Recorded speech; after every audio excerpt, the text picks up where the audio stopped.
मैं एक दिन देख रहा था, शिक्षा मित्रों ने, विचारों ने बड़ा सा आयोजन किया, अपने खून पसीने की कमाई से बड़ा सा मंच लगाया और सरकार के दो बड़े, एक मंत्री वहां पर गए, केंद्र सरकार के भी आए, फूटी कोड़ी देकर लिया। जहां वह 1 लाख पाता था उसकी पेंशन 1000-2000 बनने की हुई। मानवर मैं सही कह रहा हूं, असहज होकर के कहने के लिए परिस्थितियां बन जाती हैं। वह उसको हार्ट अटैक हो गया, आज भी वह विकलांगता की स्थिति में है। माननीय नमस्कार मित्रों, मैं हूं कुमार भविष्यचंद और आप देख रहे हैं द इंडियन पोस्ट। विधानसभा में और विधान परिषद में लगातार बजट को लेकर चर्चाएं चल रही हैं। विधान परिषद की कुछ चर्चाओं को मैं आपके सामने रखना चाहता हूं, क्योंकि इस चर्चा के जरिए विपक्ष अपनी आवाज बहुत बुलंदी के साथ उठा रहा है, उन सवालों को बहुत ही मजबूती से उठा रहा है जो आपके सवाल हैं। क्योंकि समाज का एक बड़ा तबका इस बजट से कुछ पाने में नाकाम रहा है, इस बजट से उनकी उम्मीदें पूरी नहीं हो रही हैं, ये विपक्ष कह रहा है। सरकार तो बजट का भाषण करते हुए भी ये दावा करती है कि हम इतने करोड़ का निवेश ला रहे हैं, प्रदेश में दुनिया भर के इन्वेस्टरों की रुचि है और प्रदेश की हालत और प्रदेश की आर्थिक व्यवस्था जो है बहुत ही मजबूत होने जा रही है। लेकिन जब हम ज़मीन पर देखते हैं तो हम देखते हैं कि बहुत सारे वर्गों को बहुत सारी समस्याओं का सामना करना पड़ रहा है और उनकी आवाज़ें सदन में उठाई जा रही हैं और बावजूद इसके सरकार उनकी आवाज़ नहीं सुन रही है। तो इन चर्चाओं को इसलिए सुनना ज़रूरी है क्योंकि इन लोगों ने जनता की आवाज़ को बुलंद किया है। तो आप चाहे आंगनबाड़ी हो, चाहे आप कार्यकर्त्री हो, चाहे वो शिक्षा मित्र हो, चाहे वो रोजगार सेवक हो, चाहे वो जो मजदूर हैं, चाहे वो सफाई कर्मी हो, जो चाहे वो आउटसोर्सिंग के हो, सबकी हम एक बार में कह रहे कि आप एक कलम से, कोई अलग अलग नहीं, इतने विभाग, इतने एक कलम से आप उनकी जो भी आज की तारीख में जितने पेंशनर है, चाहे वो विकलांग है, चाहे विधवा है, चाहे वृद्ध है, एक कलम से आप उनका कम से कम दूना तो कर ही दो। बहुत सारे विभागों में जो संविदा पर काम करने वाले लोग हैं, बहुत सारे शिक्षा मित्र जो हैं, बहुत सारे सफाई कर्मी हैं, जो ये मजदूर हैं, उनको जो मिल रहा है वो अपर्याप्त है, वो प्रॉपर नहीं है उनकी ज़िंदगी को चलाने के लिए। ये सवाल बार बार उठाया जा रहा है, लेकिन सरकार भारी भरकम बजट का दावा कर रही है। सरकार हर बार ये दावा करती है कि हमारा बजट का आकार लगातार बढ़ता जा रहा है, प्रदेश लगातार आर्थिक तरक्की कर रही है, लेकिन जब ये सवाल उठाए जाते हैं तो सरकार मौन हो जाती है। सरकार की तरफ से और सत्ता पक्ष की तरफ से ऐसे दावे किए जा रहे हैं जैसे प्रदेश में राम राज आ गया हो। तो ये भाषण आप सुन लीजिए और आपको समझ में आ जाएगा कि किस तरह से विपक्ष की बातों को अनसुना किया जा रहा है। परिषद में तो विपक्ष की आवाज़ कमजोर है, काफ़ी कम लोग हैं, और अभी हाल में जो चुनाव हुए थे, 5 सीटें जो खाली हुई थी, उसमें तो सत्ता पक्ष को अच्छा खासा उसमें वजन मिला, लेकिन आवाज़ विपक्ष ही उठा रहा है इन दिनों परिषद में, विधानसभा में। तो इन आवाज़ों को आप इनकार नहीं कर सकते, इन आवाज़ों को आप, मैं चाहूँगा कि इस वीडियो को आप पूरा सुनिए, इन नेताओं की पूरी बात सुनिए, जो खास हिस्से हैं इनके मैंने वही आपके लिए पेश किया है, और आप अपनी राय बताइए, क्योंकि इस तरह की चर्चाएं चलना लगातार ज़रूरी है। अगर सदन में चर्चा नहीं होगी, अगर लोगों के बीच में चर्चा नहीं होगी, लोगों की जो समस्याएं हैं उस पर चर्चा नहीं होगी, तो इनका समाधान कभी नहीं निकल पाएगा। इसीलिए मैं आपसे चाहूँगा कि आप ऐसी चर्चाओं को महत्व दें, अपने जीवन में उसको स्थान दें और लगातार ऐसी चर्चाएँ करें और इस तरह के वीडियोज़ को अधिक से अधिक लोगों तक पहुँचाएँ। आप एक कलम से सरकार अगर इतना भारी भरकम बजट लेकर आए हैं तो ये किसको देना चाहते? पूंजीपतियों को देना चाहते कि आप सारा का सारा बजट उनको परोस दें कि आप पूंजीपतियों के हवाले, श्रमिक, मजदूर, गरीब, कमजोर सब आप उनको दे देंगे, फिर वो खैरात में हमें देंगे। उनके यहाँ कटोरा लेकर पूंजीपतियों के यहाँ भारत देश के उत्तर प्रदेश की जो जनता है, क्या पूंजीपतियों के सामने हाथ फैलाकर रहेगी? ये कभी ये संविधान के भी खिलाफ है और ये उत्तर प्रदेश की जनता के स्वाभिमान सम्मान के भी खिलाफ है। सरकार बड़ी रहेगी, चाहे भले पूरे उत्तर प्रदेश में लाखों कंपनियां आ जाए, सैकड़ों कंपनियां आ जाए, हजारों करोड़ का निवेश आ जाए, लेकिन बड़ा कौन रहेगा? बड़ी जनता रहेगी, उसके स्वाभिमान सम्मान को कभी गिरने नहीं दिया जाएगा। इस बात के लिए आपका बजट जो आपने रखा है जनता के हित में रहे। लंबे समय से इस जो सत्र है उसमें हमने काफी मुद्दे उठाए। मैं सोच रहा था कि क्या ये मेरे दिमाग की उपज है, क्या वास्तव में जनता इतनी परेशान है? क्योंकि बहुत से लोग जनता से जुड़े हुए मुद्दे जो लोग मंचों पर गए, मैं एक दिन देख रहा था शिक्षा मित्रों ने, विचारों ने बड़ा सा आयोजन किया, अपने खून पसीने की कमाई से बड़ा सा मंच लगाया और सरकार के दो बड़े, एक मंत्री वहां पर गए, केंद्र सरकार के भी आए, फूटी कोड़ी देकर नहीं आए। बेचारे इतने निराश हैं। अरे आप 10,000 उनको दे रहे, आप 20,000 ही कह देते। अरे आप कम से कम 1 रुपया बढ़ा के आते, आप बड़ा सा सम्मान माला पहन के तो चले आए। कि आपको ये नहीं लगा कि इन शिक्षा मित्रों की जो परिवार की जो जिंदगी है उनको 10,000 से 20, क्या सुप्रीम कोर्ट ने इस बात की रोक लगाई हुई है? जैसे ही कोर्ट की बात आती है हमें तो लगता है कहीं कहीं अगर हम ये कह देंगे कि ये मिले हुए हैं तो फिर भड़क जाएंगे। बड़ी समस्या है कि हम कह नहीं सकते कि सर के वो सुप्रीम कोर्ट है, हाई कोर्ट है, वहां से SLP डाल दो, जनहित याचिका डाल दो और बस वहां जितनी भी नौकरियों को रोकना हो तो उसके दो रास्ते हैं। आप जनहित याचिका, इधर नौकरी निकालो, उधर जनहित याचिका डाल दो, बंद हो गई। अब बेचारे परेशान रह गए। तो आपने और मेरा जब पूरी चीजों को जब हमने देखा, जनता की एक एक बात को जब हम आंकड़ों पर नहीं जाएंगे, नहीं तो सरकार कहे आंकड़े पेश करो, आंकड़े पेश करो। अब तो सब चीज खुल गई है कि आपने जो गांव में सबसे जो मजदूर है तो वही से शुरू होता है। एक व्यक्ति परिवार में कैसे चलाता है? अकुशल मजदूर है। नरेगा में आप 204 दे रहे, कह रहे सेंट्रल गवर्नमेंट की है। एक इंजन तो इसका मतलब है फेल है आपका। 2 से 4 रुपए में भारत देश में पूरी दुनिया इस बात को देख रही होगी कि भारत में अभी भी मजदूर से 213 रुपए में हम काम कराते हैं। एक तो ये मानना पड़ेगा सरकार को, क्योंकि अब आप दे रहे हैं। उसके बाद आप आते हैं दूसरे तरफ, जैसे ही मजदूर की बात, हमने सफाई कर्मियों की पूछ लिया, आउटसोर्सिंग की पूछ लिया, संविदा की पूछ लिया, अब तो हमने 105 प्रश्न लगाते लगाते आपसे सब पूछ लिया और सब में ये बात निकल के आई कि आपके पास न्यूनतम मजदूरी सलाहकार बोर्ड इसलिए नहीं है कि जैसे न्यूनतम मजदूरी सलाहकार बोर्ड आप बनाएंगे, जैसे 7वां वेतन आयोग है, वहां वेतन आयोग बना हुआ है। आपकी मजबूरी है कि जैसे ही वेतन आयोग की सिफारिशें आती हैं, पूरे उत्तर प्रदेश के, पूरे भारत देश के कर्मचारी खड़े हो जाते हैं, लामबंद हो गए कि आप हमें वेतन आयोग के हिसाब से सिफारिशें लागू करो, हमें आप वेतन दो, महंगाई भत्ता दो। मजदूर को ना महंगाई भत्ता है, ना मजदूर को वेतन है, ना मजदूर के आप, और न्यूनतम जो मजदूरी अधिनियम है जो 1948 का, आज से नहीं है, देश की आजादी के समय जब बना तब ये जरूरत महसूस की गई कि सबसे पहले मजदूर के लिए हम एक न्यूनतम मजदूरी सलाहकार बोर्ड बनाएंगे और बोर्ड की सिफारिशें आएंगी। अगर आज बोर्ड हो, सरकार इसीलिए बोर्ड नहीं बना रही, हमारा स्पष्ट कहना है कि सरकार क्यों बोर्ड नहीं बना रही। उत्तर प्रदेश की सरकार उत्तर प्रदेश के लाखों मजदूरों के सख्त खिलाफ है। इस बात को सरकार को मान लेना चाहिए, नहीं मानेगी तो पूरे उत्तर प्रदेश के मजदूर इस बात को जान रहे हैं और वो सुनेंगे भी कि उत्तर प्रदेश में न्यूनतम मजदूरी सलाहकार बोर्ड नहीं है। 5 साल से 6 साल से कोई उनकी वो नहीं आई है सिफारिश, जब बोर्ड नहीं है तो सिफारिश कहां से आएगी। और आपने अकुशल, कुशल, अकुशल, अर्धकुशल और कुशल आपने 3 हिस्सों में बांट दिया। जब आज भी पूछते आप वही घिसा पिटा घिसा पिटा घिसा पिटा आप उठा के देते रहते हैं और देके आप लोग उसको जब आपको पता चलता है कि आपने क्या सामने पकड़ा दिया और पिछले वाले को आप दे दें, हम कह रहे आप अपना तो दो। अब आप तो बताओ कि आपने मजदूरी क्या दी कि जब आपने एक भी आपकी आउटसोर्सिंग की नियमावली नहीं है, संविदा की नियमावली नहीं है, न्यूनतम मजदूरी सलाहकार बोर्ड नहीं है और जो गांव के विकास, बड़े बड़े एक्सप्रेस वे बड़ी पीठ थपथपाते हैं। अगर हम भी कह दें कि सबसे पहले एक्सप्रेस वे की शुरुआत किसने की?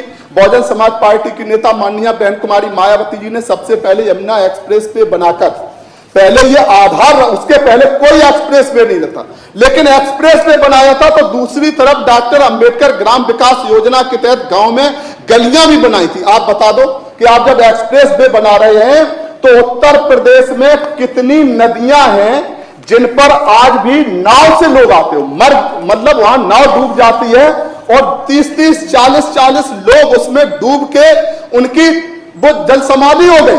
और आपने एक पुल, आप बता दो कि आपने एक उत्तर प्रदेश का फला नदी का पुल आपने कर, अभी एक दिन लकड़ी से लोग जा रहे, उसको पुल टूट गया, आपको लकड़ी का पुल नहीं दिखाई दे रहा। अगर हम जब पूछते हैं कि उत्तर प्रदेश में कितनी बहुत, एक तो जवाब नहीं आता है, जवाब आ भी जाएगा ऐसा घुमा फिरा के जवाब देंगे, कहेंगे सत्र खत्म हो जाएगा, फिर क्या जवाब देना है। इसलिए पूरे उत्तर प्रदेश में ये असंगठित, मतलब ये असंतुलित विकास है। संतुलित विकास होना चाहिए।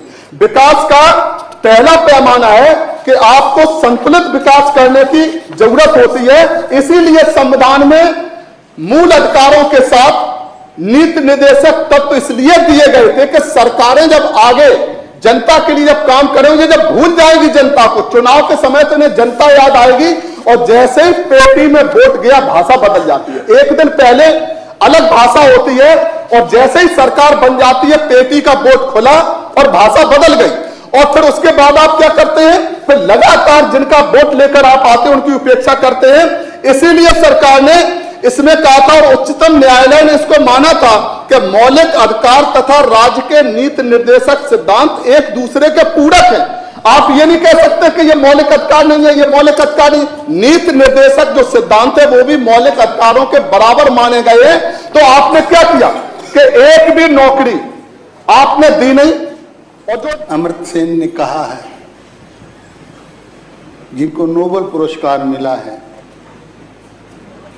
कि धरती से गरीबी तभी दूर हो सकती है जब प्रत्येक बच्चा गुणवत्तापरक शिक्षा प्राप्त करेगा। शिक्षा प्राप्त करने के लिए माननीय पर्याप्त शिक्षकों की आवश्यकता है। आज कंप्यूटर युक्त कंप्यूटर का युग चल रहा है। हम भी आच्छादित हैं, यह विधान परिषद, विधानसभा और पार्लियामेंट सब आच्छादित हैं कंप्यूटर से। हम एक जानकारी पूरी कार्रवाई कैसी कंप्यूटर से लेते हैं। मनवर कक्षा 1 से लेकर के कक्षा 12 तक कतिपय विद्यालयों को छोड़ करके जो राजकीय में हैं, पब्लिक स्कूलों को छोड़ करके जो जिसका आदरणीय प्रधानमंत्री जी का नारा है, सबका साथ, सबका विकास, सबका विश्वास, स्वर्गीय दीनदयाल उपाध्याय का नारा है अंत्योदय। मान्यवर वहां से हम चलते हैं तो उन्हीं परिवार के बच्चे जो है इन विद्यालयों में पढ़ते हैं। चाहे लोहिया जी की दवाई और पढ़ाई की मुफ्ती हो या भीमराव अंबेडकर साहब का जो है समता मूलक समाज की अवधारणा हो। हमारे देश की पहचान उन्हीं गांव और झुग्गी और झोपड़ी और पिछड़े लोगों से, उन्हीं के विकास से हम आगे हो सकते हैं। सरकार ने प्रयास किया, लेकिन इतना इस 25 करोड़ की आबादी में इतना बड़ा क्षेत्र है, लेकिन उन गरीब परिवारों के बच्चों के लिए पढ़ाने के लिए कंप्यूटर को कौन कहे, कोई शिक्षक भी नहीं। एक सरकार आई थी 2007-8 में कंप्यूटर लगाने का, अंबेडकर साहब बैठे हैं, एक प्राविधान चला था। 3 साल के 4 साल के लिए कंप्यूटर ऑपरेटर नियुक्त किए गए थे। अब वो कंप्यूटर भी खराब हो गए और वो ऑपरेटर भी जो है, जो शिक्षक थे कंप्यूटर शिक्षक, वो अभी बाहर हो गए 2012 से। उसके बाद कोई कंप्यूटर शिक्षक की नियुक्ति कहीं हुई नहीं। माननीय, हम कैसे चलेंगे, हम कैसे बढ़ेंगे, इस पर विचार करने की जरूरत है। इस बजट में प्राविधान की जरूरत है। माननीय, एक बात हमने कहा कि शिक्षकों की उपलब्धता, हमारे मनीषियों ने कहा कि जब तक शिक्षक भूखा है ज्ञान का सागर सूखा है। 21,000 वित्त विहीन विद्यालय, 14,000 सहायता प्राप्त जूनियर हाई स्कूल, इनके शिक्षकों की कोई व्यवस्था नहीं, कोरोना जैसी वैश्विक महामारी में भी कोई व्यवस्था नहीं। सरकार ने सबको संरक्षण दिया, लेकिन इन शिक्षकों के लिए कहीं उस कोरोना पीरियड में कहीं कोई संरक्षण नहीं था। और ने मान्यवर, मैं बड़े विनम्रता के साथ आपका ध्यान और इस सम्मानित सदन का ध्यान आकृष्ट करता हूं कि सबकी कहीं कोई व्यवस्था नहीं, कोई आंसू नहीं पोंछे गए कहीं मान्यवर। 75 वर्ष की आजादी के बाद भी शिक्षक भूखा।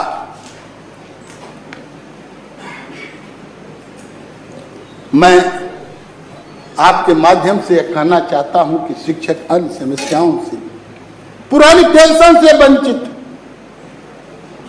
रिटायर होने वाला भी आज एक प्रश्न था विषय विशेषज्ञों का मान्य। हमारी शिक्षा मंत्री योग्य हैं, अध्यापक भी रही, प्रधानाचार्य भी रही, जानती भी, वह रिटायर हो रहे थे, रिटायर हो रहे हैं। एक पिछले साल एक हमारा कार्यकर्ता था, शिक्षक था, रणंजय इंटर कॉलेज अमेठी में, मानवर, उसको जब यह पता चला कि अब 2 महीना रह गया, 1 महीना रह गया हमारा रिटायरमेंट, जहाँ वह 1 लाख पाता था, उसकी पेंशन 1000-2000 बनने की हुई। मानवर, मैं सही कह रहा हूँ, असहज होकर के कहने के लिए परिस्थितियां बन जाती हैं। वह, उसको हार्ट अटैक हो गया, आज भी वह विकलांगता की स्थिति में है। मानवर,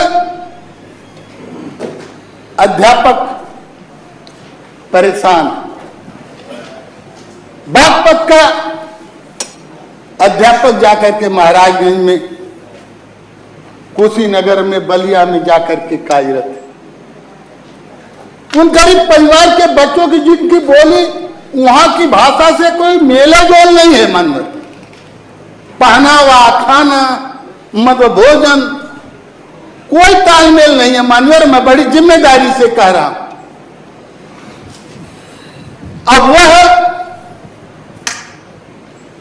अब बेसिक शिक्षा की बात मैं बताऊं, आप बड़े मंत्री थे, आज हमारे इन विचारों के लिए भाग्य विधाता हैं।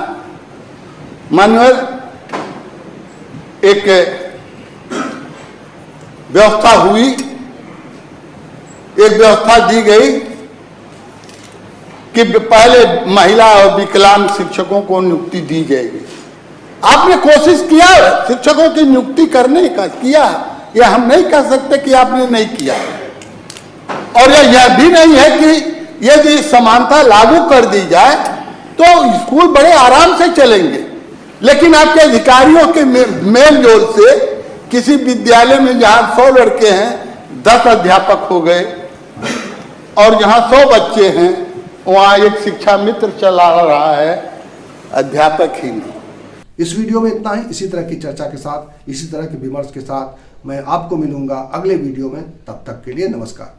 लेकिन जाते जाते मैं आपसे अनुरोध करूंगा कि अगर आपने हमारा ये चैनल सब्सक्राइब नहीं किया है तो प्लीज़ इसे सब्सक्राइब कर लीजिए और इसका बेल आइकन भी ज़रूर दबा दीजिएगा, ताकि जब भी कोई नया वीडियो बने तो उसका नोटिफिकेशन आपको मिले, आपको इसकी जानकारी मिल जाए और आप हमसे जुड़े रहेंगे।